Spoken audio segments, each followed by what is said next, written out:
எலியா போல 1 ராஜாக்கள் 17ஆம் அதிகாரம் 1 முதல் 9 வசனத்துல இருக்குது. ஜெபிக்கிறார், கருத்தா ஜெபிக்கிறார். யாக்கோபுல பாக்குறோம், எலியா நம்மை போல பாடுள்ள மனுஷன் கருத்தாய் ஜெபித்தார். அப்படி கருத்தா ஜெபிச்சு என்ன யாருக்காக ஜெபிச்சிருப்பார்? தனக்காக மட்டும் இல்ல, மற்றவங்களுக்காக ஜெபிச்சிருக்கிறார். ப்ராஃபட்டா வரணும்னா அதுக்கு மெயின் என்ன வேணும்னு கேட்டீங்கன்னா, மற்றவங்களுக்காக ஜெபிக்கணும். அதுதான் தீர்க்கதரிசி. யார் மற்றவங்களுக்காக ஜெபிக்கிறாங்களோ அவங்களத்தான் ஆண்டவர் தீர்க்கதரிசியா கொண்டு வருவார். இப்ப நம்ம யோசிப்பு இவ்வளவு நேரம் யோசிப்பை பார்த்தோம். அப்ப யோசிப்பு தேசங்களுக்காக ஜெபிச்சிருக்கிறார், தேசத்துக்காக ஜெபிச்சிருக்கிறார். அதனாலதான் தேசத்தை குறிச்ச காரியத்தை ஆண்டவர் அவர்கிட்ட பேசுறார். நீங்க மற்ற மனுஷங்களுக்காக ஜெபிக்கும் போது மற்ற மனுஷங்களுடைய வாழ்க்கை குறித்து உங்கள்கிட்ட பேசுவாரு. தேசத்துக்காக ஜெபிக்கும் போது தேசத்தை குறித்து உங்கள்கிட்ட பேசுவார். நம்ம தமிழ்நாட்டுக்காக நம்ம ஜெபிக்கணும். ஏன் நம்ம தமிழ்நாட்டுல வச்சிருக்கிறார்? நம்மள வாஷிங்டன் டிசில வச்சிருக்கலாம், டோக்கியோல வச்சிருந்திருக்கலாம். நம்மளை ஏன் தமிழ்நாட்டுல வச்சிருக்கிறார்? அப்ப அது ஒரு நோக்கம் உண்டு. அப்ப நம்ம இருக்கிற இடத்துல அதுக்காக நம்ம ஜெபிக்கணும். உங்களை எந்த இடத்துல வச்சிருக்கிறாரோ அந்த தேசத்துக்காக ஜெபிக்கணும், இந்தியாவுக்காக ஜெபிக்கணும், தமிழ்நாட்டுக்காக ஜெபிக்கணும். அதனாலதான் நம்மளை இந்த இடத்துல வச்சிருக்கிறார். அப்ப நான் இந்தியாவை ஆசீர்வதிங்க அப்பா, தமிழ்நாட்டை ஆசீர்வதிங்க. நேரம் மைண்டா இருக்கக்கூடாது. நீங்க வெறும் தமிழ்நாட்டை ஆசீர்வதிங்க மட்டும் ஜெபிக்க கூடாது. கேரளாக்காக ஜெபிக்கணும், ஆந்திராக்காக, தெலுங்கானாக்காக, கர்நாடகாக்காக, எம்பிக்காக, யூபிக்காக, ஹரியானுக்காக, குஜராத்துக்காக, வெஸ்ட் பெங்காலுக்காக, மகாராஷ்டிராக்காக, நார்த் ஈஸ்ட் 7 ஸ்டேட்ஸுக்காக, பீகாருக்காக, ராஜஸ்தானுக்காக, பஞ்சாபுக்காக, ஹிமாச்சலுக்காக, ஜம்மு காஷ்மீருக்காக ஜெபிக்கிறவங்களா இருக்கணும். தினமும் அதுக்காக ஜெபிக்கிறவங்க. இராணுவத்துக்காக ஜெபிக்கணும். 24 மணி நேரமும் அவங்க பனியிலையும் மழையிலையும் வெயில்லையும் அவங்க எல்லையை பாதுகாத்துட்டு இருக்காங்க. அவங்க குடும்பம் எங்க இருக்குது, அவங்க சாக்ரிஃபைஸ் பண்ணி அங்க எல்லையில நிக்கிறாங்க, உயிரை பணைய வச்சிருக்கிறாங்க. அவங்களுக்காக ஜெபிக்கணும். நம்ம தேசத்துக்காக நம்ம பாரப்பட்டு ஜெபிக்கிறது, அதான் கருத்தா ஜெபிக்கிறது, ஏர்னஸ்ட் பிரேயர்ன்றது. அப்படி நம்ம ஜெபிக்கிறவங்களா இருந்தா தான் கர்த்தர் அந்த தேசத்தை குறிச்சு பேசுவார் நமக்கு. இஸ்ரேலுக்காக ஹமாஸ்க்காக ஜெபிக்கணும், மணிப்பூருக்காக ஜெபிக்கணும். மணிப்பூர்ல என்ன நடக்குது, இன்னும் ரெஸ்டோர் ஆயிருச்சா, அதுக்காக ஜெபிக்கிறோமா? அதுக்காக பாரப்பட்டு ஜெபிக்கணும். அதான் கருத்தா ஜெபிக்கிறது. அப்படி மற்ற மனுஷங்களுக்காக, இராணுவத்துக்காக, தேசத்தின் பாதுகாப்புக்காக, தேசத்தில் உள்ள அதிகாரிகளுக்காக ஜெபிக்கும் போதுதான் உங்களை அவங்களுக்கு நேரா கொண்டு போய் தீர்க்கதரிசி ஆண்டவரால பயன்படுத்த முடியும். திடீர்னு வந்து ஆண்டவர் வந்து நிறுத்திட மாட்டாரு. அப்ப எலியா அப்படி ஜெபிச்சிருக்காரு. அதனாலதான் டக்குன்னு ஆகாப் முன்னாடி நிறுத்துறாரு. No prelude. ஒரு பாட்டு ஆரம்பிக்க போதுன்னா அதுக்கு முன்னாடி ஒரு மியூசிக் வரும். அந்த மியூசிக் வந்த பிறகு அந்த பாட்டு வரும். அதான் லீட், ப்ரிலூடுன்றது. ஆனா இவருக்கு ஒரு ப்ரிலூடும் கிடையாது. இவருக்கு முக்கியமா நம்ம இங்க பார்க்க போறது, இவர் எப்படி ஆகாப் முன்னாடி போனார். நம்ம ஆகாப் முன்னாடி நிறுத்தினாருன்னே 1 ராஜாக்கள் 17:1 வந்து இருக்குது. அவர் வந்து ராஜா ஆகாப் முன்னாடி நின்னாரு, இனி நான் சொல்லுவர வானம் மழையும் பனியும் பெய்யாது இருக்கும். How he entered into the palace. இவர் எப்படி பேலஸ்குள்ள போனார், அரண்மனைக்குள்ள எப்படி போனார், எப்படி போயிருந்திருப்பார்? ஏன்னா இவர் ட்ரெஸ்ஸே வந்து ஒரு ஒட்டகத்தோல்ல பண்ணது, ஒரு வார்க்கச்சியை கட்டிட்டு இருப்பார் இடுப்புல, ஒரு எசென்ட்ரிக் டைப் மாதிரி இருப்பார், விசித்திரமான ஒரு மனுஷன் மாதிரி இருப்பார் இவரு எலியா பாக்குறதுக்கே. இவர் எப்படி என்ட்ரானாரு? இவர் நான் வந்திருக்கிறேன், நான் எலியா தீர்க்கதரிசி வந்திருக்கிறேன், ராஜாட்ட போய் சொல்லுங்க நான் சொல்லியிருப்பாரு. சொன்ன உடனே வாங்க நான் கூட்டு போயிருப்பான். எப்படி என்ட்ரி ஆயிருப்பாரு? அப்ப நீங்க அதுதான் பைபிளை மைனூட்டா படிக்கணும்ன்றது. மோசே எப்படி என்ட்ரி ஆனாரு அப்படின்னு பார்க்கணும். இதுக்கு முன்னாடி எந்த தீர்க்கதரிசி ராஜாட்ட போனாங்கன்னு பாத்தீங்கன்னா மோசே போனார். மோசே பார்வோன்ட்ட போனார். எப்படி கொண்டு போனாரு? ஆண்டவர் அற்புதம் செஞ்சார். இவர் கையில இருக்க என்னன்னு கேட்டார், கோல், அது கீழே போடுனார், சர்ப்பமாச்சு. திரும்ப அந்த சர்ப்பத்தை இடினாரு. அந்த சர்ப்பத்தை போய் பிடிச்சபோது கோல் ஆயிருச்சு. உன் கைய அங்கிக்குள்ள போடுனாரு. போட்டு திரும்ப எடுத்தா குஷ்டம் ஆயிடுச்சு. திரும்ப அங்கிக்குள்ள போட்டு எடுனாரு, அங்க எடுத்தா நல்லா ஆயிடுச்சு. அப்ப அந்த அற்புதத்தை செய்து சாதாரண மனுஷன் கிடையாது, கர்த்தர் கூட இருக்கிறார், கர்த்தருடைய வல்லமையினால இதெல்லாம் நடக்குது, கர்த்தர் கூட இருக்கிறார்ன்றதை அங்க காமிக்கிறார். அதே போல ஒரு காரியம் எலியா அங்க செய்திருக்கிறார். இல்லைன்னா அவர் உள்ள போயிருக்க முடியாது. அப்படித்தான் நம்ம பார்க்கணும். இது எப்படி நடந்தது, அதுதான் மைன்யூட்டா பாருங்கன்றது பைபிள. how he entered into the palace. அதான் ரொம்ப டஃப். சரி, உள்ள வந்து இவர் அங்கிருந்து அற்புதம் செய்யறாரு. அங்க இருக்க போர்ச்சவர்கள் மத்தியில இவரு அற்புதம் செய்யறாரு. அப்போஸ்தலர் நடவடிக்கைகள்லாம் அந்த அற்புதங்களும் அடையாளங்களினாலதான் கர்த்தர் அவரோட இருக்கிறார்ன்றத அங்க வெளிப்படுத்துறாரு. அவங்க எல்லாத்துக்கும் வெளிப்படுத்துறாரு. அப்ப இங்கேயும் அதே மாதிரி நடந்திருக்குது. எலியா வந்து அங்க அற்புதம் செஞ்சிருக்கிறாரு, இவர் உள்ள கொண்டு போயிட்டாங்க, அங்க நிறுத்திட்டாங்க. இதுல வந்து முக்கியமான என்னன்னா, எலியா வந்து ஒரு சாதாரண மனுஷனா தான் இருக்கிறார். அவருடைய அப்பியரன்ஸ் வந்து ஒரு சாதாரணமா இருக்கு, ஒரு எக்ஸ்ட்ராடினரியா எதுவும் கிடையாது. இது நமக்கு ப்ராஃபஸி. நம்ம பார்க்கறதுக்கு சாதாரணமா இருக்கலாம், ஆனா நம்மளை கொண்டு அசாதாரணமான காரியத்தை செய்வார். நம்ம உருவத்தை பார்த்து நம்ம இடப்படக்கூடாது. நம்மளை கொண்டு கர்த்தர் மகத்துவமான காரியத்தை செய்வார். உங்களை வந்து நம்மளை உயர்வா பார்க்க வைப்பார். அவங்கள்ட்ட என்ன இருந்துச்சுன்னு கேட்டீங்கன்னா, எலியாட்ட ஆண்டவர் என்ன பார்த்திருப்பாருன்னு கேட்டீங்கன்னா, அவருடைய வைராக்கியம், கர்த்தர் மேல உள்ள வைராக்கியம். அதுக்கு முன்னால யார்கிட்ட இருந்துச்சுன்னு கேட்டீங்கன்னா, பினகாஸ்ட இருந்துச்சு. ஜீல், ஆண்டவர் மேல உள்ள வைராக்கியம் அது எலியாட்ட இருந்துச்சு, அது எலிசாட்ட இருந்துச்சு, அது யோவான் ஸ்நானகன்ட்ட இருந்துச்சு, அது பவுல்ட்ட இருந்துச்சு, மிகையாட்ட இருந்துச்சு, மிகையா தீர்க்கதரிசிட்ட இருந்துச்சு. கர்த்தருக்காக வைராக்கியமா, கர்த்தர் சொல்றதான் சொல்லுவேன். நான் ராஜாவை பிரியப்படுத்தமால சொல்ல மாட்டேன். இந்த ராஜா வந்து திரும்பி வரமாட்டான்ற, போருக்கு போறாங்க. யூதாவின் ராஜாவும் இஸ்ரேல் ராஜாவும். மிகையா தீர்க்கதரிசி சொல்றாரு, எல்லாம் 400 பேர் ஃபேவரா சொல்லிட்டாங்க, ராஜா போவார், வின் பண்ணுவாருன்ட்டாங்க. ஆனா மிகையா பயப்படவே இல்லை. 400 தீர்க்கதரிசிகளுக்கு எதிராக சொல்றாரு, நீ திரும்பி வரமாட்ட, நீ செத்து போவன்ட்ட. அந்த வைராக்கியம், இப்படிப்பட்டவங்களதான் ஆண்டவர் எடுத்து பயன்படுத்துவார். நம்ம சும்மா நீ எடுத்து பயன்படுத்துங்க ஆண்டவரை, யூஸ் மீ லார்ட்னு ஒண்ணு எடுத்து கொண்டிட மாட்டாரு. வைராக்கியமா நிப்போமா எதிர்ப்புகளின் மத்தியில. இன்னைக்கு ஆண்டவர் பத்தி சொல்றதுக்கே நம்ம தயங்குறோம், நம்ம கூட இருக்கிறவங்களுக்கு சொல்றதே தயங்குறோம். அநேக காரியங்களை பேசுறீங்க, உங்க வேலை பார்க்கறவங்க, உங்க கூட வேலை பார்க்கறவங்க, உங்க பக்கத்து வீட்டுக்காரங்கிட்ட ஒரு வார்த்தை ஆண்டவரை பத்தி பேசுறோமா? எப்படியாவது ஆண்டவரை பத்தி பேசணுன்ற தாகம் உங்களுக்குள்ள இருக்குதா? 1000 காரியம் பேசலாம், 2 காரியம் இயேசு எனக்கு செஞ்சாருங்கன்னு சொல்றோமா? அது சொல்லி கொடுக்கிறாரு. இயேசு கிறிஸ்து பத்தின சாட்சி தீர்க்க தரிசனத்தின் ஆவியா இருக்குன்னு சொல்லியும் கொடுத்திருக்காரு ஆண்டவர். நீ என்னைய பத்தி நீ சாட்சி சொன்னேன்னா அது அவங்களுக்கு ப்ராஃபஸின்னு இருக்காரு. அதன் மூலமா நான் என்னை வெளிப்படுத்துவேன்னு சொல்லி கொடுத்துருக்காரு. நம்ம அதை சொல்றதுக்கே என்ன பண்றோம்? நம்ம இன்னைக்கு எப்படியோ இன்னைக்கு ஆபீஸ் போய் சேர்ந்துட்டீங்க, பஸ்ஸே ஓடலை, இன்னைக்கு பஸ் ஸ்ட்ரைக்குன்ட்டாங்க, பஸ் ஓடல, கார் டாக்ஸி எல்லாம் ஸ்ட்ரைக்குன்ட்டான், ஆட்டோ ஓடலைன்றாங்க. நீங்க எப்படியோ போயிட்டீங்க, நீங்க ஆபீஸ்க்கு போய் சேர்ந்துட்டீங்க. எப்படி வந்தீங்கன்னா, எப்படியோ வந்தேங்க, எப்படியோ திடீர்னு பார்த்தா இவர் வந்தாரு, இவங்க வந்தாங்க, அவங்க வந்தாங்க, 2 வீலர் எடுத்து வந்தாங்க, உடனே அவங்க வந்துட்டேன் நானு அப்படின்னு சொல்றவங்களுடைய காட்ஸ் கிரேஸ், கர்த்தருடைய கிருபை. இவங்க ஸ்கூட்டர்ல வந்தாங்க, என்னை கூட்டிட்டு வந்தாங்க, இந்த சகோதரி என்னை கூட்டிட்டு வந்தாங்க நம்ம சொல்றோமா? அந்த சகோதரி என்னை கூட்டிட்டு வந்தாருன்னு சொல்றோமா? அந்த கிரெடிட்டை ஆண்டவர் கொடுக்குறோமா? அந்த மகிமையை ஆண்டவர் கொடுக்குறோமா? அதுதான் ஆண்டவர் எதிர்பார்க்கிறாரு. எப்படி இப்படி எல்லாம் படிச்சீங்க? ஏதோ படிக்கணும்னு நினைச்சேங்க, அப்படியே படிச்சேன், இதை படிச்சா அப்புறம் அதை படிச்சா அப்புறம் அதை படிச்சா அப்படி படிச்சு வந்தேன்றோம். இல்ல, காட்ஸ் கிரேஸ். நான் நினைச்சே பார்க்கல இந்த மாதிரி இந்த ஃபீல்டுக்கு வருவேன்னு. எனக்கு எங்க டேர்னிங் பாயிண்ட் நடந்ததுன்னா, கர்த்தர் இந்த டேர்னிங் பாயிண்ட் எனக்கு கொடுத்தாரு, ஜீசஸ் கொடுத்தாரு, ஜீசஸ் தான் இந்த இடத்துல கொண்டாந்தாரு அப்படின்னு நம்ம சொல்றோமா? அதை யோசித்து பார்க்கணும். அதுக்குதான் இதெல்லாம் நிறுத்துறாரு. எலியா அங்க வைராக்கியம் நிக்கிறாரு. கர்த்தருடைய தீர்க்கதரிசி நான், எப்போதும் இஸ்ரவேலின் தேவனாகிய கர்த்தருக்கு முன்பாக நிக்கிற எலியாவாகிய நான்.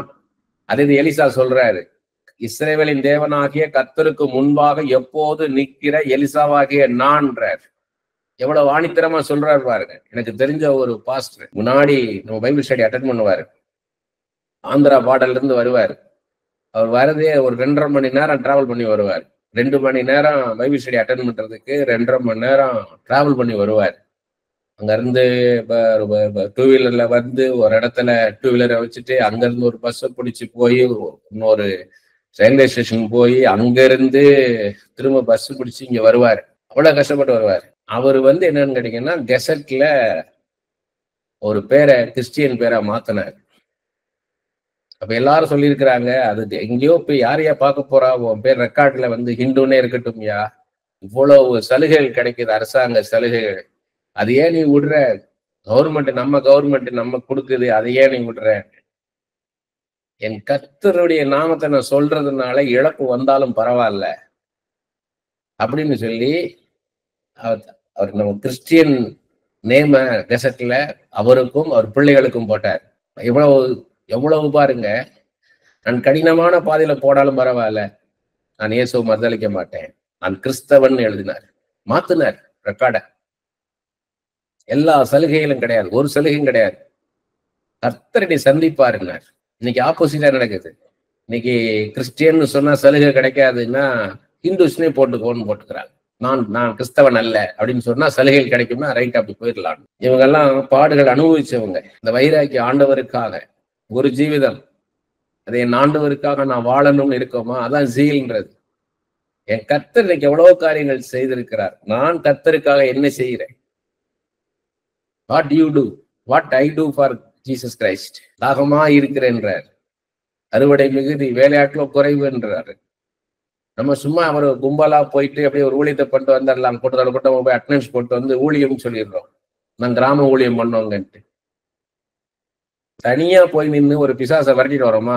ஒரு சூசைட் அட்டன் பண்ண ஒரு பையனையோ பொண்ணையோ பார்த்து அவனுக்கு நம்பிக்கை தருகிற வார்த்தையை பேசி கர்த்தர் மேல உள்ள நம்பிக்கையும் வாழ்க்கையின் மீது நம்பிக்கையும் அவன் மேல ஒரு நம்பிக்கை உண்டாக்கும்படியாக பல மணி நேரம் அவன்கிட்ட உட்கார்ந்து பேசி அவனை கவுன்சில் பண்ணி அவனை ஸ்ட்ரென்தன் பண்ணிட்டு வரோமா? ஏதாவது செஞ்சிருக்கோமா? ஏதாவது ஒரு ஆத்மாவுக்கு, இன்னர் மேனுக்கு. இன்னைக்கு அவுட்டர் மேன் வெளியிருக்க காதுக்கு பேசுறதுக்கு அநேக தீர்க்கதரிசிகள் இருக்காங்க. ஆனா வெளியிருக்க காதுகளுக்கு பேசுற அநேக பிரசங்கமார்கள் இருக்காங்க. ஆனா உள்ளார்ந்த மனுஷனுக்கு பேசுகிற ஒரு தீர்க்கதரிசி இன்னைக்கு ஆண்டவர் தேடுறாரு. திறப்பின் வாசலை நிற்கத்தக்கதாகவும் சோரை அடைக்கத்தக்கதாகவும் ஒருவனை தேடினேன், ஒருவனையும் காணேன்றார். மற்ற ஜனங்களுக்காக நின்று நம்ம ஜெபம் பண்றோம் ஆண்டவர்கிட்ட. உங்க தனி ஜபம் மற்றவங்களுக்காக மன்றாடி ஜெபிக்கிறீங்களா? அப்படி ஜெபிச்சாதான் ஆண்டவர் தீர்க்கதரிசியா பயன்படுத்துவார். சும்மா நான் வந்து என் குடும்பம், என் வேலை, என் தேவையை ஆண்டவர் சந்திச்சா போதும், நான் நல்லா ஜெபிக்கிறேன், நல்லா நான் பைபிள் படிக்கிறேன் போதும் அப்படின்னு இருந்துட்டா உங்களை எடுத்து பயன்படுத்த முடியாது. அதுதான் எலியாட்டம் கத்துக்க வேண்டியது. எலியா உங்களை போல பாடுள்ள மனுஷன், ஆனா மற்றவங்களுக்காக, மற்ற ஜனங்களுக்காக, தேசத்துக்காக அவன் கருத்தா ஏனஸ்டா ஜெபிச்சான்றார். அதனால் அவனை நான் தீர்க்கதரிசியா பயன்படுத்தினேன். பாருங்க, அவருக்கு எலிசா பின்னாடியே வராரு. 2 ராஜாக்கள் 2ஆம் அதிகாரத்துல பாக்குறோம், பின்னாடியே வராரு. அப்ப வந்து கடைசியா வந்து எலிசாட்ட உனக்கு நான் என்ன செய்யணும்னு கேட்கிறாரு. அப்படி வல்லம் எனக்கு ரெட்டிப்பா வேணும்னு. அப்ப எலியா எப்படி பார்த்திருப்பாரு அவரை? அதைய டெய்லியே பேசியிருப்பாங்க. இவங்க என்ன பேசியிருப்பாங்க? எலியாவும் எலிசாவும் டெய்லி என்ன பேசியிருப்பாங்க? உன் பிளேஸ்ல அவனை அனாய்ட் பண்றேன்ட்ட முதல்ல 2 கிங்க சொல்றாரு ஆண்டவர் எலியாட்ட. உன்னை கொண்டு போய் இந்த ராஜாவை அபிஷேகம் பண்ணணும், இவனை ராஜாவாக, அடுத்து அவனை ராஜாவாக அபிஷேகம் பண்ணணும், அடுத்து உன் ஸ்தானத்துல எலிசாவை தீர்க்கதரிசியாக அபிஷேகம் பண்ணணும்ட்டாரு. அப்ப என்னுடைய ரீப்ளேஸ்மெண்ட்ன்றது எலியாக்கு தெரிஞ்சிருச்சு. இப்ப டெய்லி எப்படி பேசியிருப்பார் பாருங்க. டெய்லியே அவருக்கு சொல்லி கொடுத்துருப்பாரு. ஒரு ப்ராஃபஸி சொல்லும் போது கேட்கும் போது எப்படி கேட்கணும், ஒரு ப்ராஃபஸினா எப்படி இருக்கணும், ஒரு ப்ராஃபட்னா எப்படி இருக்கணும், எப்படி மெடிடேட் பண்ணணும், எப்படி கர்த்தர் பேசுவார், எப்படி கர்த்தர் பேச மாட்டார், பிரம்மையில எப்படி சொல்லிடக்கூடாது, அனுமானத்துல எப்படி சொல்லிடக்கூடாது, இமேஜினேஷன் வந்து தேவை, ஆனா இமேஜினேஷனை சரியான ரூட்ல யூஸ் பண்ணணும் அப்படின்றதெல்லாம் சொல்லி கொடுத்துருப்பாரு. ஒரு எப்படி விளக்கம் சொல்லணும், ஒரு தரிசனத்துக்கு எப்படி விளக்கம் கர்த்தர் சொல்லுவார், இது எல்லாமே எலிசா ட்ரெயின் பண்ணிருப்பாரு. ஏன்னா இவங்க வந்து ஸ்கூல் ஆஃப் ப்ராஃபட்ஸ் வச்சிருக்காங்க. 50 பேர் அங்க வச்சிருக்கிறாங்க ஸ்கூல் ஆஃப் ப்ராஃபட்ஸ்னு. மெயின் யாருன்னு கேட்டீங்கன்னா எலிசாவை வந்து எலியா உருவாக்குறாரு பாருங்க. லீடர், அதான் லீடர்ன்றது. இன்னொருத்தனை உருவாக்கணும். நம்ம யாரை உருவாக்கி இருக்கிறோம்? உருவாக்கணும், மற்றவங்களை உருவாக்கணும். அப்படி எலிசா உருவாக்கிட்டார். கடைசியில கேட்கிறாரு, கடைசியா ஏதாவது இன்னும் இருக்கா உன்கிட்ட, ஏதாவது கேட்க வேண்டி இருக்கான்னு கேட்டா, உன்னுடைய வல்லம் எனக்கு ரெட்டிப்பா வேணும்ன்ற. அப்ப இதுதான் நம்ம மெடிடேட் பண்ண வேண்டியது. அவங்க டெய்லியே இதை பார்த்திருக்காரு எலிசா. திடீர்னு ஒரு நாள் வந்து நீ கிளம்ப போறேன், நாங்க அவ்வளவுதான், நான் டிபார்ச்சர், ஆண்டவரை எடுத்துக்கொள்ள போறார், உனக்கு என்ன வேணும் அப்படின்னு, உடனே ரெட்டிப்பா வேணும் அப்படின்னு அந்த மூமெண்ட்ல கேட்கல. இவருக்குள்ள அது ஏற்கனவே இருந்துகிட்டே இருக்கு, டெய்லியே தினமும் இருந்திருக்கு எலிசாட்ட. இவர் மாதிரி ஊழியம் செய்யணும்னா, அடுத்து இவர் ஊழியத்தை நம்ம கண்டினியூ பண்ணணும்னா டபுள் போர்ஷனா இந்த பவர் இருந்தா தான் முடியும், இல்லைன்னா நிக்க முடியாதுன்னு தெரிஞ்சுக்கிட்டார். அதனாலதான் கேட்கிறாரு, இன்னும் இருக்கு. அப்ப கேட்கிறாரு, நீ அரிதான காரியத்தை கேட்டாய். இது பல தடவை பேசிட்டோம், அதை நம்ம போக வேண்டாம். இந்த டே டு டே லைஃப் தான். இந்த எலியான்ற அந்த கேரக்டர் ஸ்டடியில எலியாவை பத்தி ஃபுல் டீட்டெயில் பேசியிருக்கிறேன். நம்ம இன்னைக்கு பார்க்க வந்தது எலிசாக்குள்ள டெய்லி கான்வர்சேஷன் எப்படி இருந்திருக்கும். முதல்ல எலியாவுடைய பர்சனல் லைஃப், தனிப்பட்ட வாழ்க்கையில டெய்லி எப்படி ப்ரே பண்ணிருப்பார், அவருடைய பிரேயர் லைஃப் எப்படி இருந்திருக்கும்ன்றதுதான். மற்றவங்களுக்காக ஜெபிக்கிறவரா இருந்தார், தன் தேசத்துக்காக ஜெபிக்கிறவரா இருந்திருக்கிறார். அதனாலதான் ஆண்டவர் அவரை தேசத்துக்கு தீர்க்கதரிசியை தூக்கிட்டு வர்றாரு, ராஜாக்களுக்கு முன்னாடி கொண்டாந்து நிறுத்துறாரு. அடுத்தது எலிசாவை எப்படிலாம் உருவாக்கி இருப்பார், தன்னுடைய அனுபவங்கள் எல்லாத்தையும் ஷேர் பண்ணியிருப்பார். அப்போஸ்தலன் பவுல் சொல்றாரு, அப்போஸ்தலர் 20ஆம் அதிகாரம் 20ஆவது வசனத்துல 26ஆவது வசனத்துல சொல்றாரு, கர்த்தர் எனக்கு கொடுத்த எல்லா வெளிப்பாடுகளையும் நான் உங்களுக்கு கொடுத்துட்டேன், ஒண்ணு கூட நான் மறைக்கலைன்றார். அதான் ரியல் லீடர். இன்னொரு லீடர் யாருன்னு கேட்டீங்கன்னா மோசே, கிரேட் லீடர். ஆண்டவர் இதே மாதிரி எலியாவை எடுத்துக்கொள்ள போறேன்ற மாதிரி மோசே எடுத்துக்க போறேன்றாரு. அப்போ மோசே உடனே வந்து டக்குன்னு கிளம்பி போயிடல.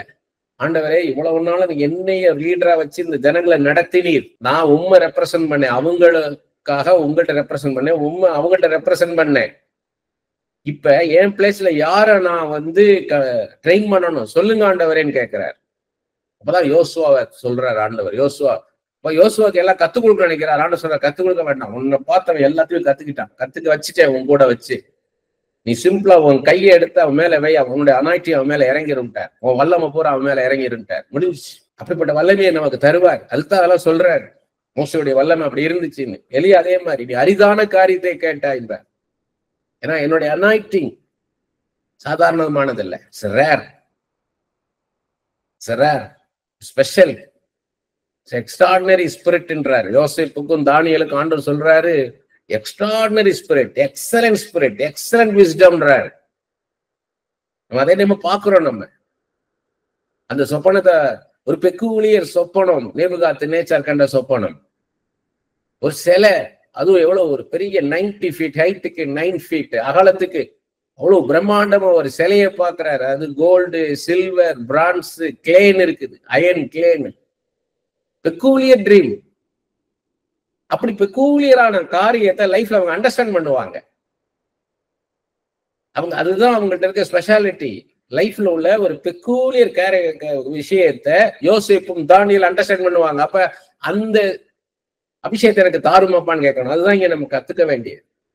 எலிசா கேட்கிறாரு, ஐ நீட் யுவர் அனாயிட்டிங்ன்றார். முன்னமே ஒரு தடவை சொல்லியிருக்கிறேன் நான், புதுசா நிறைய பேர் இருக்கிறதுனால சொல்றேன் நான். அந்த விஷயம் எத்தனை பேருக்கு தெரியும் தெரியாது. ஜாய்ஸ் மேயர் வந்து பல வருஷங்களுக்கு முன்பாக இங்க சென்னை பட்டணத்துக்கு வந்தாங்க. அப்ப அவங்கள பாத்துக்கிறதுக்காக இங்க ஒரு குழப்பமான ஊழியக்காரர் அவங்கள பொறுப்படுத்திக்கிட்டாரு. அவங்க தங்குறதுக்கு எல்லாமே, அவங்க மீட்டிங்ல பேசணும், ஆனா அவங்கள ரிசீவ் பண்றது, அவங்கள தங்க வைக்கிறது, அவங்கள சாப்பாட்டுது, இதெல்லாமே இங்க இருக்கிற ஒரு பெரிய ஊழியக்காரர் பொறுப்படுத்திக்கிட்டாரு. அப்ப அந்த அம்மாவை அந்த ஏர்போர்ட்ல இருந்து கூட்டிட்டு வர்றதுக்கு, ஏர்போர்ட்ல வேலை பார்க்குற ஒருத்தரை, அவர் பார்ட் டைம் எவாஞ்சலிஸ்ட், அவரை வந்து இந்த பிரபலமான ஊழியக்காரர் டிப்யூட் பண்ணிட்டார். தம்பி நீங்க பாத்துக்கோங்கன்ட்டார். அந்த அம்மாவை அவர் ரிசீவ் பண்ணாரு. அந்த பார்ட் டைம் எவாஞ்சலிஸ்ட், அவர் ஏர்போர்ட்ல ஒர்க் பண்றவர், கூட்டிட்டு போனாரு. அந்த அம்மாவை தங்க வச்சாரு, எங்கெங்க போகணுமோ கூட்டிட்டு போனாரு. திரும்பி போகிற வரைக்கும் கூட இருந்தார். அந்த அம்மா கிளம்பும் போது அந்த அம்மாவுடைய விசிட்டிங் கார்டை கொடுத்துருக்குறாங்க அவர்கிட்ட, ஜாய்ஸ் மேயர், நீங்க வந்து அமெரிக்கா வந்தா என்னைய வந்து பாருங்கன்ட்டு. இவரு சில வருஷங்கள் கழிச்சு அமெரிக்கா போறாரு, இந்த பார்ட் டைம் எவாஞ்சலிஸ்ட். இவரு ஜாய்ஸ் மேயர் மீட்டிங் நம்ம மாதிரி இங்க மாதிரி நினைச்சிட்டு போயிட்டாரு. ஒரு கிரவுண்ட் அப்படி இருக்கும், போய் பார்த்துடலான்ட்டு போனா அது பார்த்தா பெரிய கூடாரமா இருக்கான். புக் ஸ்டால் பார்த்தா அவ்வளவு புக் ஸ்டால்ஸா, கூடாரமா எல்லா மினிஸ்ட்ரியும் வந்து புக் ஷாப் போட்டிருக்காங்களாம். அப்ப இவரு பார்த்தா இது ஜாய்ஸ்மேர் மீட்டிங் தானே, ஜாய்ஸ்மேர் மீட்டிங் தான் அந்த மெயின் ஸ்டேடியத்துல நடக்குங்கன்றாங்க.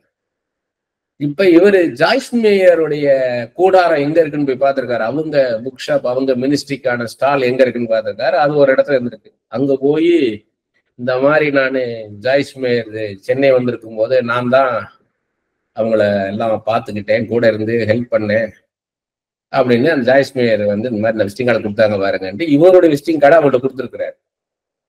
கொடுத்துட்டு இவரு போய் அந்த ஸ்டேடியத்தை உட்காந்துட்டாரு. ஒரு ஃபுட்பால் ஸ்டேடியத்துல நடந்திருக்குது. இவர் எங்கேயோ கூட்டத்தில் எங்க உட்காந்துட்டு இருக்கிறாரு. பிரைஸ் ஒன் வர்ஷிப்லாம் அங்க போயிருக்குது. முடிஞ்சிட்டு ஜாய்ஸ்மேயர் அந்த அம்மா வந்து மைக் எடுத்து பேச வேண்டிய நேரம் வந்திருக்கு. வந்து எடுத்து மைக் எடுத்திருக்கிறாங்க. எடுத்துட்டு இந்த பார்ட் டைம் இவாஞ்சலிஸ்டுடைய பேரை சொல்லியிருக்கிறாங்க. விசிட்டிங் கார்டு காமிச்சு, இந்த மாதிரி நான் இந்தியா போகும்போது இவர் ரொம்ப எனக்கு ஹெல்ப்ஃபுல்லா இருந்தாரு, அவர் இங்க வந்திருக்கிறாரு, வேற அறியும் இருக்காங்க, எங்க இருக்கீங்கன்னு தெரியல எனக்கு, ப்ளீஸ் ஸ்டேஜுக்கு வாங்கன்னு இருக்காங்க. இவருக்கு ஆச்சரியம். அங்கே தேங்க் பண்ணி விட்டுருக்கலாம், அதோட தேங்க் பண்ணதே பெருசு, மென்ஷன் பண்ணாமலே போயிருக்கலாம். இவருக்கு ஆச்சரியம் என்னன்னா அந்த அந்த புக் ஷாப்ல கொடுத்த விஷயம் இந்த அம்மா வரைக்கும் கரெக்டா போயிருக்கு. அப்ப அவங்க எவ்வளவு ஒரு இன்டெகிரிட்டி இருக்கு பாருங்க, அவங்ககிட்ட ஒரு சின்சியாரிட்டி. அவங்க ஸ்டாஃப்ல சொல்லாமலே விட்டுருக்கலாம் இல்லையா? இதுதான் காட்ஸ் கிரேஸ்ன்றது. ஆண்டவருக்கு தான் மூவ் பண்ணுவார். உடனே இவர் மேடைக்கு போயிருக்கிறாரு. மேடைக்கு போன உடனே வந்து தேங்க் பண்ணிருக்காங்க மறுபடியும். நான் இந்தியாவில இருக்கும்போது இப்படி எல்லாம் கவனிச்சாரு, இப்படிலாம் கவனிச்சாருன்னு சொல்லிட்டு அவர் முதல்ல ஆண்டவருடைய வார்த்தையை பேசுவார், அடுத்து நான் ஆண்டவருடைய வார்த்தையை பேசுவேன் இருக்காங்க. இவருக்கு அவ்வளவு ஷாக்கிங். ஜெனராசிட்டி பாருங்க, அதான் ஒரு லீடர், விசாலமான இருதயம். நீ எனக்கு போட்டி கிடையாது.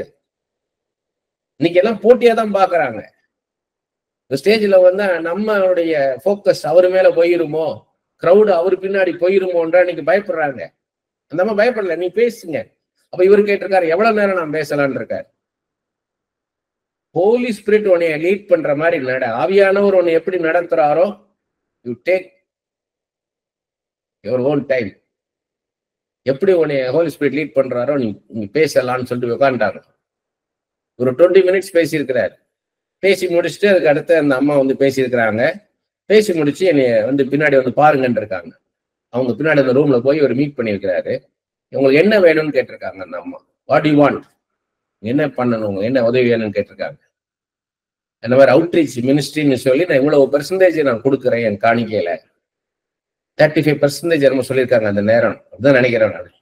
இந்த மாதிரி நான் அவுட்ரீச் மினிஸ்ட்ரிக்குனே கொடுக்குறேன், என்னுடைய ஆஃபரிங்ல 35% நான் கொடுக்குறேன் நான். So I can help you, what you want இருக்காங்க. அப்ப இவர் என்ன கேட்டிருக்காருன்னா, உங்க அபிஷேகம் எனக்கு வேணும்னு கேட்டிருக்காரு. உங்க அபிஷேகம் எனக்கு வேணும்னு. அந்த அம்மா என்ன இருக்காங்க, ஒரு லேப்டாப் பேக் எடுத்திருக்கிறாங்க. இவர் நினைச்சுக்காரு ஒரு தலைமையில கை வச்சு அந்த அம்மா ஜெபம் பண்ணுவாங்க, என் அபிஷேகத்தை தாரும், ரெட்டிப்பாய் தாரும் அப்படின்னு சொல்லி எலியா மாதிரி ஜெபிப்பாங்க. ஆனா அவங்க என்ன பண்ணிருக்காங்க, உள்ள இருந்து அவங்க கையினால எழுதின மெசேஜஸ் எடுத்து கையில கொடுத்துருக்காங்க. அந்த அம்மா கையில எழுதியிருக்காங்க அவ்வளவுமே அவங்க மெசேஜஸ். அதை கொடுத்து just read it, you will get my anointing இருக்காங்க. இதை படிக்கும் பொழுது என் அபிஷேகம் உனக்கு வரும். இதான் சீக்ரெட். இது அநேகம் பேருக்கு தெரியாது. இது எங்க இருக்கு பைபிள்ல அப்படின்னு கேட்டீங்கன்னா, அப்போஸ்தலர் 10ஆம் அதிகாரத்துல இருக்குது. பேதுரு பிரசங்கம் பண்ணும் போதே எல்லாருமே அபிஷேகம் இறங்கிச்சு. ஏன்னா அனாயிட்டட் வேர்ட், இது வந்து ஆண்டவர் பேசுற வார்த்தை. அந்த வார்த்தைய ஆண்டவர் சொல்ல சொல்ல இறைமையா வந்து சொல்றாரு, கர்த்தர் சொல்றாருன்னு பாருக்கு எழுதுறாரு. அனாயிட்டட் வேர்ட் அது. கர்த்தர் பேசி நீங்க எழுதுனீங்கன்னா அதுல ஆண்டவருடைய வல்லமை, ஆண்டவருடைய அந்த அபிஷேகம் அந்த வார்த்தைக்குள்ள இருக்கும். சாதாரணமான காரியம் கிடையாது. அப்ப இங்க அதேதாங்க, டெய்லி எலிசாட்ட பேசும்போது அனாயிட்டா இருப்பார். ஒரு ப்ராஃபஸி உங்களை நோக்கி வருதுன்னா, வெறுமனை ஏதோ நீங்க காதுல ஏதோ கேட்கல. ஒரு மனுஷன்கிட்ட பேசும்போது இது வாயில பேசி காதுல கேட்கறது. ஆனா ஒரு மனுஷன் பரிசுத்தாவில நிரம்பி தீர்க்க தரிசனம் சொல்லும் போது உங்க லைஃப்ல ஆண்டவருடைய பவர் உள்ள வரும். அந்த பவர் வந்து பெனட்ரேட் பண்ணிடும். உங்களுடைய ஸ்பிரிட் சோல் எல்லாத்தையும் பெனட்ரேட் பண்ணிடும். உங்க ஸ்பிரிட் சோல் பாடி எல்லாத்தையும் பெனட்ரேட் பண்ணிடும். அதுக்கு அப்பாற்பட்ட உங்க லைஃப்ல அது பெனட்ரேட் பண்ணும். உங்க லைஃபை சேஞ்ச் பண்ணிடும். ஏன்னா without purpose God will not speak anything to you. எந்த நோக்கம் இல்லாம கர்த்தர்கிட்ட பேச மாட்டார். அதனால ஆண்டவர் அசட்டை பண்றவங்களை பார்க்கும்போது எனக்கு பரிதாபமா இருக்கும். சாதாரணமா கேட்டு சாதாரணமா போயிடுவாங்க, அவங்களுக்கு ஒண்ணும் நடக்காது. அதான் பவுல் சொல்றாரு, சில கண் இருந்தும் காணாது இருப்பாங்க, காது இருந்தும் கேளாது இருப்பாங்க, இருதயத்தால் உணராது இருப்பார்கள். இயேசுவும் சொல்றாரு. அத ஏசாயா சொன்னது. அது ஏசாயா 6:9-10 இருக்கு. அப்ப பவுலுடைய எண்டில் சொல்றாரு, சிலர் விசுவாசித்தாங்க, சிலர் விசுவாசியாமல் போனார்கள். அவங்க கண்டும் காணாம, காது இருந்தும் கேளாம, கண் இருந்து அவங்களுக்கு பார்க்க முடியல, கர்த்தர் பேசுறார். காது இருந்து உணர முடியல, இது கர்த்தர் பேசுறார்ன்றத. யாரு விசுவாசத்தோட இது கர்த்தர் பேசுகிறான்னு கேட்கிறாங்களோ அவங்களுக்கு தான் அது பேலன்ஸ் செய்யும். நீ படிக்கும்போது, பைபிள படிக்கும்போது அப்படிதான் படிக்கணும். இது கர்த்தர் என்னோட பேசுகிற நேரம், இது நான் இதுவரை அறியாத காரியம், என் புத்தி கெட்டாத காரியம். It is above my understanding, it is beyond my imagination, it is beyond my comprehension, my brain. இது எனக்கெல்லாம் அப்பாற்பட்ட காரியத்தை, பெரிய காரியத்தை கர்த்தர் இப்ப என்னோட பேச போறார். என் கண்ணை திறக்க போறார். அதுதான் spirit of wisdom, spirit of revelation. பிரகாசமுள்ள மனக்கண்கள். சும்மா வெறுமனே நம்முடைய அரிசியங்களை பார்க்க முடியும், கண்களை திறந்த ஆமேன்னு சொல்லிட்டு படிச்சுக்கிட்டு எப்பயும் போல படிச்சுட்டு ஒரு பிரயோஜனம் இல்லை. வாட் யூ லேர்ன், இன்றைக்கு நீங்க படிச்சதுல இருந்து புதிய வெளிப்பாடு என்ன, நீங்க அறியாத காரியம் என்ன அறிந்து கொண்டீங்க. இன்னைக்கு ஒரு கிரௌட மீட் பண்ணும்போது ஜுஹாரி விண்டோன்னு எத்தனை பேர் ஞானம் புஸ்தகம் படிச்சீங்கன்னு தெரியல. ஏன்னா அந்த ஞானம் புஸ்தகம் நிறைய பேர் பாத்தீங்கன்னா நான் கொஞ்சம் படிச்சிருக்கேங்க, இன்னும் நிறைய இருக்குன்னு தான் இருக்காங்க. அப்படி கொஞ்சம் படிச்சு வச்சுட்டாங்க எல்லாருமே. ஆனா நான் எனக்கு ஆண்டவர் சொல்லல எல்லாம் படிப்பாங்கன்னு சொல்லல. உனக்கு அடுத்த ஜெனரேஷன் நீ இறந்த பிறகும் அது படிப்பாங்கன்னு இருக்காரு. அதுக்கு தான் நான் எழுதியிருக்கிறேன். அப்போஸ்தலனாகிய யோவான் எழுதினது இன்னும் நடக்கல, இன்னும் இனிமே தான் நடக்க போகுது. அவர் வெளிப்படுத்தின விசேஷம் போறான். அப்படித்தான் எனக்கு ஆண்டவர் சொல்லியிருக்கிறார். இப்ப படிக்கிறீங்க, அதுல ஜுகாரி விண்டோன்னு ஞானத்துல எழுதியிருக்கிறேன், ஞானம் புஸ்தகத்துல. ஜுகாரி விண்டோல என்னன்னா 4 விண்டோ. அது பல வகையில இன்டர்பிரேட் பண்ணலாம். ஆனா இப்ப நான் சொல்லக்கூடிய விஷயம், சில விஷயங்கள் நமக்கு தெரியும், மற்றவங்களுக்கு தெரியாது. அதான் ஜென்டைல் பீப்புள்கிட்ட போய் நம்ம பேசுறது. நம்மளுக்கு இயேசுவை தெரியும், புறஜாதிகளுக்கு இயேசுவை பத்தி தெரியாது. இன்னொரு இடத்துல போனீங்கன்னா அவங்களுக்கு தெரியும், நமக்கு தெரியாது. அது வந்து எப்படின்னு கேட்டீங்கன்னா, இப்ப குர்ஆன் பத்தியோ பகவத்கீதை பத்தியோ கம்பராமாயணத்தை பத்தி பேசும்போது நமக்கு தெரியாது. சோ அவங்களுக்கு அது நோன், நமக்கு அன்னோன். இன்னொன்னு, எனக்கு தெரிஞ்சது உங்களுக்கும் தெரிஞ்சது. அது இப்ப வந்து பாத்தீங்கன்னா விசுவாசிகள்கிட்ட பேசுறீங்க, ஒரு சபையில போய் பேசுறீங்க, ஒரு சர்ச்சில் பேசுறீங்க, ஒரு சின்ன கேதரிங்ல பேசுறீங்கன்னா அவங்களுக்கும் இயேசுவை தெரியும், உங்களுக்கும் இயேசுவை தெரியும். அப்படி மீட் பண்றது. அடுத்தது, எனக்கும் தெரியாதது அவங்களுக்கும் தெரியாதத பேசுறது. அன்னோன் 2 பேருக்கும் அன்னோன். அதுதான் ரெவலேஷன்றது.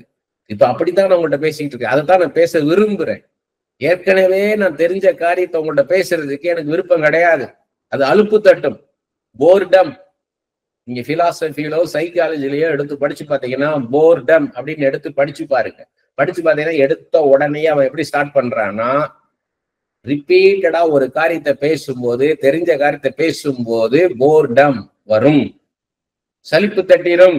அதுக்காக தான் நான் வந்து போராடுறேன். நான் ரெவலேஷனுக்குள்ள போகணும். புதிதாக என்ன காரியத்தை கேட்டுக்கிட்டா இன்னைக்கு அதுதான். எலியா பேச பேச எலிசா அனாயிட் ஆயிருக்காரு டெய்லி. ஏன்னா ஆண்டவர் சொல்றாரு, எப்படி இருக்கும் பாருங்க. எலியாவும் எலிசாவும் ப்ரே பண்றாங்க. ஃபர்ஸ்ட் எல்லா ப்ராஃபட்ஸ் உட்கார்ந்து ஜெபிக்கிறாங்க.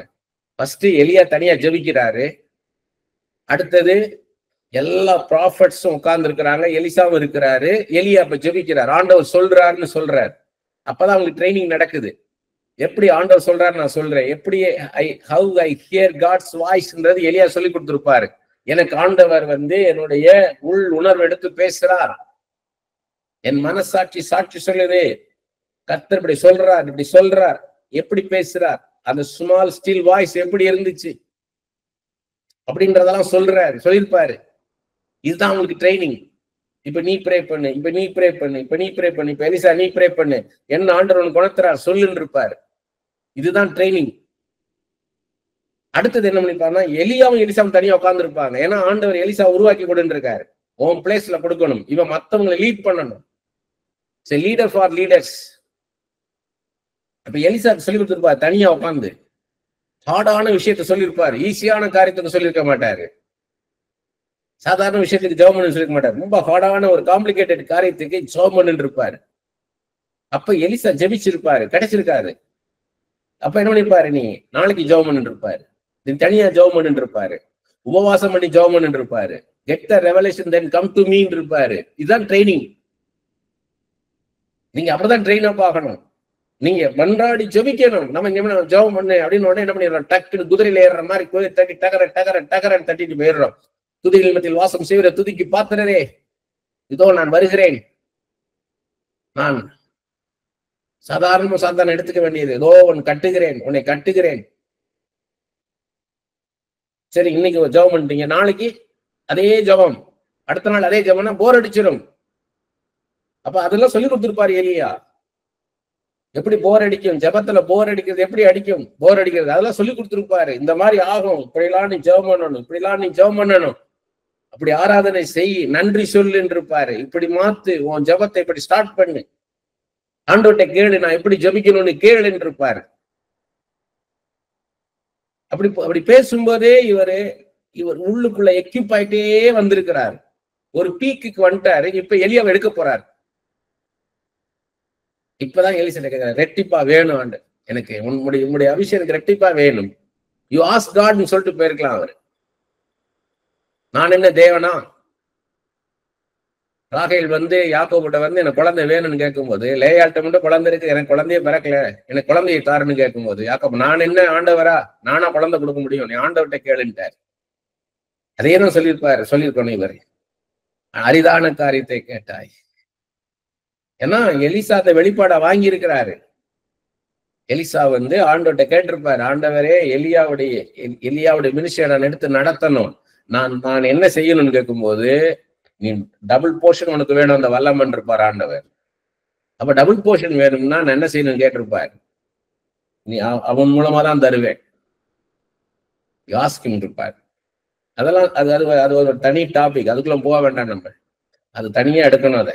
அது ஒரு பெரிய ஒரு ஒரு ஒரு ஒரு முக்கியமான விஷயம் அது. ஏன்னா ஆண்டவரே கொடுத்துருக்கணும். ஏன் எலியாட்ட போய் கேட்க வச்சார்? நம்ம அதுக்கு நம்ம இப்ப இது பண்ணல. இப்ப எலியாவுடைய காரியம், எலியா எப்படி பார்த்திருப்பாரு, அதான் முக்கியம். நம்ம எலிசாவுடைய பாயிண்ட் ஆஃப் வியூல போறோம். அது எலியா எப்படி பார்த்திருப்பாரு. எலிசா என்ன வேணும்? இப்ப நீங்க ஒரு டீச்சரா இருக்கிறீங்க, ஒரு 10th வரைக்கும் படிச்சுட்டு இல்ல +2 வரைக்கும் படிச்சுட்டு ஒரு ஸ்டூடெண்ட் கிளம்பி போறான். ஒரு பொண்ணோ பையனோ போறாங்க. அப்ப கேக்குறாங்க, எனக்காக ஜெபம் பண்ணுங்க டீச்சர்னு. என்ன ஜெபம் பண்ணா, உங்களை மாதிரியே இருக்கணும், உங்களை மாதிரி இந்த சிம்பிளிசிட்டி எனக்கு வேணும், உங்களை மாதிரி இந்த அன்பா இருக்கணும், உங்களை மாதிரி இப்ப எல்லாருக்கும் நல்லா டீச் பண்ணணும், நானு உங்களை மாதிரியே நான் இருக்கணும், உங்களை மாதிரி எனக்கு டபுளா இருக்கணும்னு இருக்கு, எனக்காக ஜெபம் பண்ணுங்கன்னா எப்படி இருக்கும் யோசித்து பாருங்க. அதுதான் இதெல்லாம் கொண்டாடுறாரு. அப்ப எலியாவை நம்ம எப்படி பாக்குறோம்? ஒரு வீரமான ஆளா பாக்குறோம். ஆகாபுடைய 450 தீர்க்கதரிசிகள், ஏசபேலுடைய 400 தீர்க்கதரிசிகள், 850 தீர்க்கதரிசிகளுக்கு முன்பாக வைராக்கியமா நிக்கிறார். அக்னியா இறங்கி வருகிற தெய்வமே தெய்வம், காளையை வெட்டி வைங்கன்ட்டாரு. அவன் பாகால வணங்குகிற தெய்வம், பாகால தெய்வமா வணங்குறவன் பூரா அவன் என்னென்ன பண்ணி பார்த்தான். தன் சரீரத்தை கீறி பார்த்துட்டானுங்க.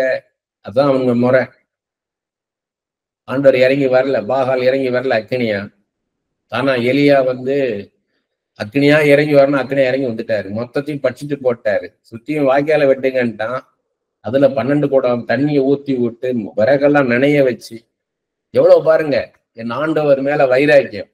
என் தெய்வம் யார் பாருன்னு பட்சிக்கிற அக்னியா இறங்கி வரணும், எல்லாத்தையும் நக்கி போட்டுச்சு அக்னி. அப்படி ப்ரூவ் பண்றாரு. அடுத்து பாத்தீங்கன்னா பயந்து ஓடுறாரு. ஏசபேலுக்கு பயந்து ஓடி சூரச்செடிக்குள்ள போய் உட்காந்துட்டாரு, சோர்ந்து போய். போதும் கர்த்தாவே நீ எடுத்துக்கொள்ளும்ட்டாரு. இதெல்லாம் எதுக்குன்னா நமக்கு இப்படி நடக்கும்ன்றதுதான். பாடுள்ள மனுஷன், நம்ம போல பாடுள்ள மனுஷன். கர்த்தர் ஒரு தேவதூதனை அனுப்பிச்சு அவரை தூக்கி எடுக்கிறார். ஏஞ்சலிக் மினிஸ்ட்ரி நடக்குது. அப்படி போல நமக்கு ஒரு ஏஞ்சலிக் மினிஸ்ட்ரி நடக்கும். நம்ம ஒரு ஹைட்டுக்கு மேல போயிட்டோம்னா அதுக்கு மேல ஹைட்ல இருக்க நம்மள மினிஸ்ட்ரி பண்ண முடியும். நமக்கு லோ லெவல்ல இருக்கிறவங்க வந்து மினிஸ்ட்ரி பண்ண முடியாது. யார் மூலமாவது ஆண்டவர் பேசிட மாட்டாரான்னு இருக்கும். அந்த லெவல் இருக்கும். அந்த லெவல்ல இருந்து பேசினாத்தான் நமக்கு வரும்னா அந்த லெவல்ல இருந்தா மினிஸ்ட்ரி பண்ணுவாரு.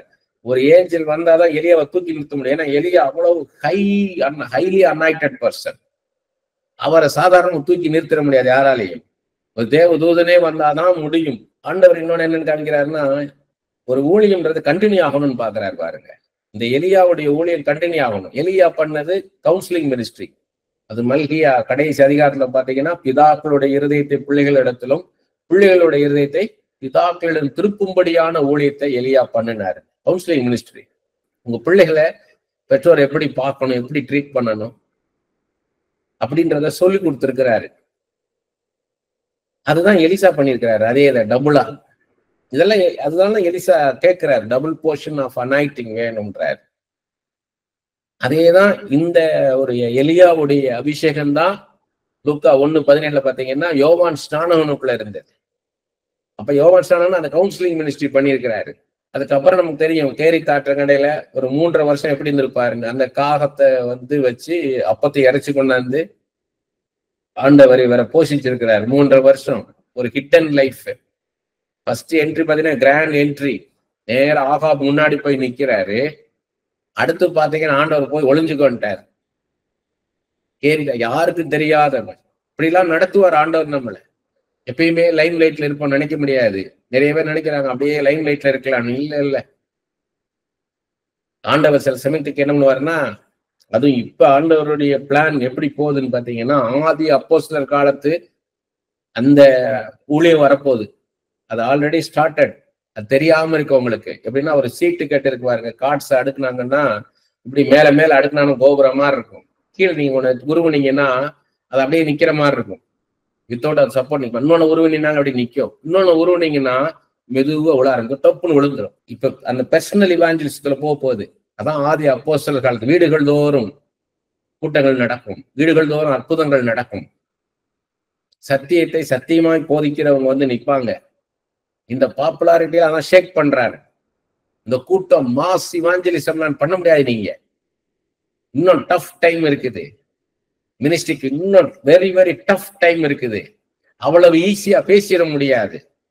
நீங்க எலியா எப்படி அந்த அரண்மனைக்குள்ள போறதுக்கு எப்படி அற்புதங்களை அடையாளங்களை செஞ்சு அந்த அரண்மனைக்குள்ள போனாரோ, எப்படி மோசே அற்புதங்களை அடையாளம் செஞ்சு அரண்மனைக்குள்ள போனாரோ அப்படி போனாதான் முடியும். துல்லியமா தீர்க்க தரிசனம் சொன்னாதான் நீங்க உள்ள போக முடியும். சும்மா காதுக்கு இனிமையா பேசினாலும் முடியாது. பாட்டு பாடினாலும் உள்ள போக முடியாது. அவன் இருதயத்தின் ஆழத்திலே அந்த நேபுகாத் நேச்சார்களுக்கும் பெல்ஷாசார்களுக்கும் தரீக்களுக்கும் பார்வோன்களுக்கும் இருதயத்தின் ஆழத்திலே கஷ்டம் இருக்கும். அவன் வாழ்க்கையில ஏதோ ஒரு காரியம் அற்புதத்துக்காக காத்திருப்பான். அந்த காரியத்தை சொல்றவங்களாவும் அதை செய்கிறவங்களாவும் அதை நிவர்த்தி செய்யறவங்களா இருந்தால் தான் நீங்க மினிஸ்ட்ரி பண்ண முடியுன்ற மாதிரி சிச்சுவேஷன் வரப்போகுது. பவுலும் எலியா வந்தாதான் முடியும், மோசே வந்தாதான் முடியுன்ற மாதிரி இருக்கும். அந்த இடத்துல நம்ம போய் நின்று ஊழியம் பண்ற மாதிரி இருக்கும். Tough time.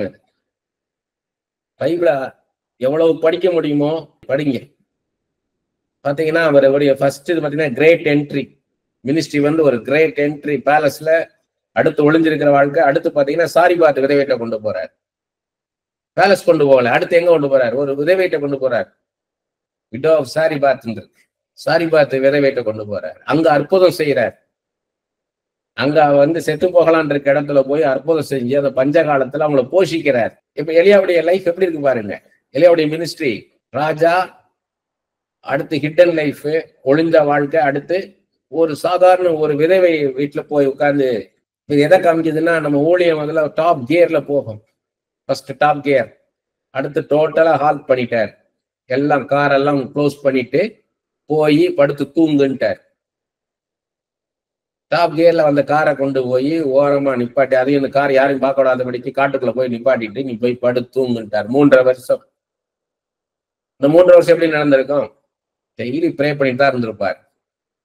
இப்ப எப்படி இருந்திருக்கும் எலியாவுக்கு? பழைய வாழ்க்கைக்குள்ளே போன மாதிரி இருந்திருக்கும். முதல்ல எப்படி இருந்தாரு? சாதாரணமா ஜெபிச்சுக்கிட்டு இருந்தாரு. மற்ற ஜனங்களுக்காக, தேசத்துக்காக. அது மாதிரி இப்பவும் தேசத்துக்காக ஜெபிச்சுக்கிட்டு இருந்திருப்பாரு. 3.5 years போயிடுச்சு. இப்ப திரும்ப என்ட்ரி கொண்டாடுறாரு. எங்க கொண்டு வர்றாரு? சாரிபாத் விதைட்ட கொண்டு போயிட்டாரு. சாரிபாத் விதைட்டு போய் அங்க போய் ஊழியம் பண்ணிட்டு இருக்கிறாரு. மரித்தவனை உயிரோடு எழுப்புறாரு அங்க. அப்படித்தான் மகிமையற்று நம்ம மூலமா வெளிப்படுத்துவார். நீ லட்ச ஜனங்கள் இருப்பாங்க, அவங்க முன்னாடி போய் நீ ஊழியம் பண்றியா, இல்ல ஒரு நாகமான சுகப்படுத்துறியா, இல்ல ஒரு மரித்தவனை உயிரோடு எழுப்புறியா, சாரிபாத் மகனை உயிரோடு எழுப்புறியா, சூலேமியலின் மகனை உயிரோடு எழுப்புறியா, எது உனக்கு வேணும், நீயே முடிவு பண்ணுன்னு நம்மகிட்ட.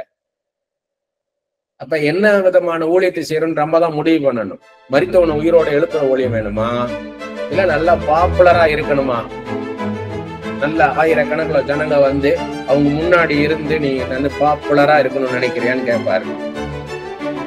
நம்ம தான் அதை முடிவு பண்ணணும். நம்ம கையில தான் அது இருக்கு.